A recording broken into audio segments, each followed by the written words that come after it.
Assalamualaikum warahmatullahi wabarakatuh. Jumpa lagi dalam channel Klinik Wasilah Naks, sebuah media channel untuk berbagi informasi terkait tentang ilmu dan praktek keruhanian. Bersama saya Dr. Umar Ali.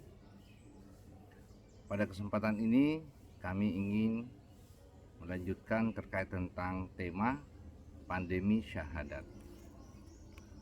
Nah, pada pandemi syahadat kita sudah menggarisbawahi bahwa sebuah kondisi darurat jika dalam akidah, dalam tauhid kaum muslimin, rukun Islam pertama dan utama adalah syahadat, yang seharusnya bersaksi dan menyaksikan Allah sebagai Tuhan dan Muhammad Rasulullah sebagai utusannya. Ini tidak sesuai dengan faktual kronologis yang kita lakukan di dalam menjalani dan melaksanakan akidah dan syariat kita. Nah, pada kesempatan ini kami mengambil tema terkait tentang krisis keruhanian, krisis teologi. Krisis keruhanian ini adalah dampak dari gagalnya, runtuhnya syahadat kaum muslimin yang sudah tidak lagi menyaksikan, tidak lagi bersaksi, tapi hanya sekedar lisan ikrar semata. Ucapan lisan itu masih jauh, masih lapisan luar dari dimensi jasmani. Kita ingin beragama, praktek agama itu dalam bab ilmu kerohanian, karena disitulah proses adaptasi kita menuju ke Allah Subhanahu wa Ta'ala di dimensi puncak akhirat yang kami sebut sebagai sifat maha ruhani. Allah Subhanahu wa Ta'ala nurun, sebagai cahaya maha nur yang menurunkan nurnya di alam ruhani yang disebut dengan ar-ruh, di dimensi di alam ruhani, dan kemudian mewujud di alam fisik, di alam jasmani manusia. Itulah yang dibawa oleh para nabi dan rasul. Dan di akhir zaman setelah wafatnya Nabi akan dilanjutkan pembawa wasilah nurnya Allah adalah para ulama pewaris Nabi. Nah, sekali lagi umat Islam, kondisi di akhir zaman ini kita pada kondisi krisis teologi krisis, kita krisis kerohanian, krisis ketuhanan. Sudah tidak mengenal lagi Tuhan yang kita sembah. Makanya kami sebut akhir zaman, manusia beragama tapi tak bertuhan. Agama sekarang ini banyak yang merasa beragama tapi tidak mengenal Tuhan. Jauh dari persepsi kita bahwa Allah, Tuhan itu adalah laisa kamitslihi syai'un, tidak bisa diserupakan, tidak bisa terlintas di dalam akal jasmani manusia, karena memang itu masih pada tahap kesadaran manusia kita.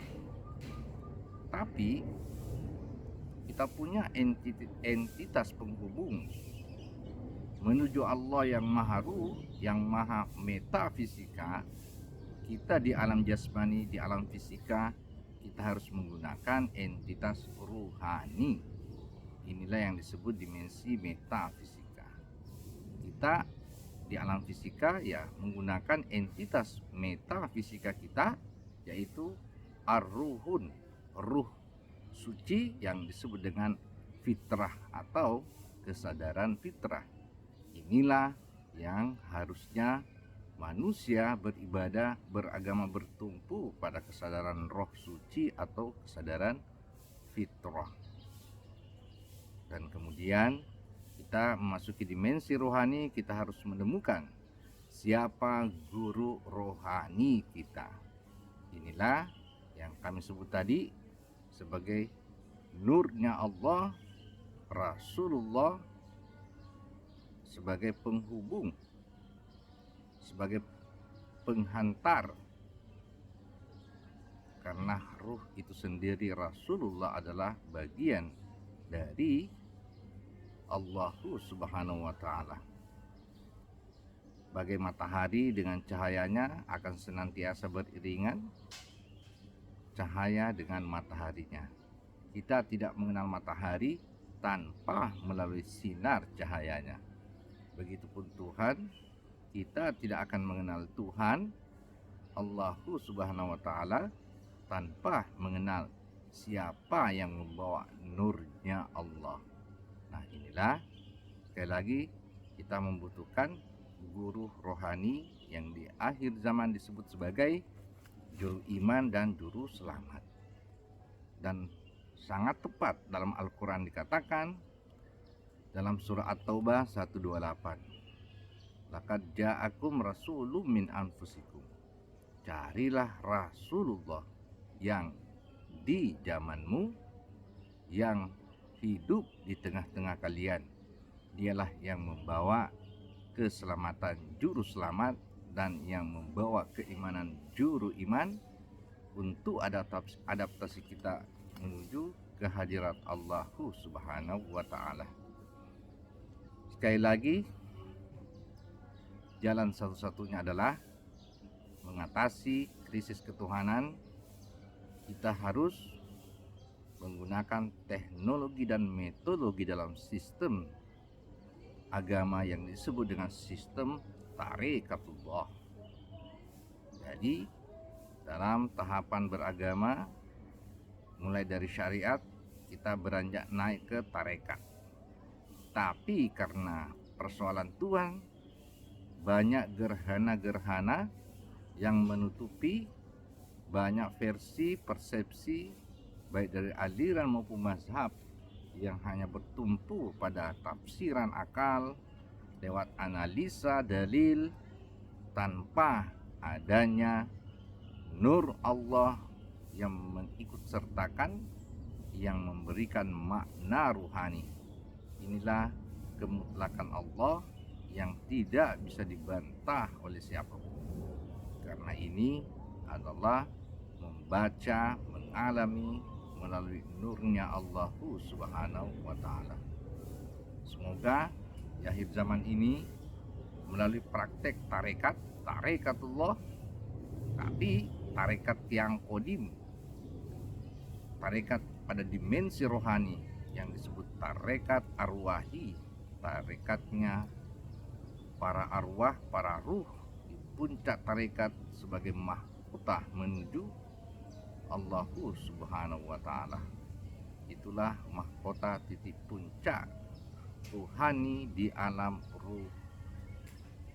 Dan para arwah yang telah menjalani kerohanian ini, maka pasti kita akan menemukan sistem yang akan membakar dan melumpuhkan dimensi jasmani kita. Itulah dimensi lapisan akal. Kita sudah memasuki alam yang tidak lagi terbaca oleh akal. Tidak ada baik dan buruk, tidak ada benar atau salah, karena di situ adalah alam mutlak, tidak menggunakan akal. Kita tidak bertumpu pada pikiran, akal, dan analisa, apalagi bertumpu pada hawa nafsu. Tetapi kita memasuki dimensi rohani, kita menggandeng guru rohani yang disebut dalam Al-Quran sebagai waliyah mursyidah, guru mursyid yang waris, yang betul-betul menggandeng faktor mutlak menuju pada Allah Subhanahu wa Ta'ala. Sekian, terima kasih. Semoga bermanfaat.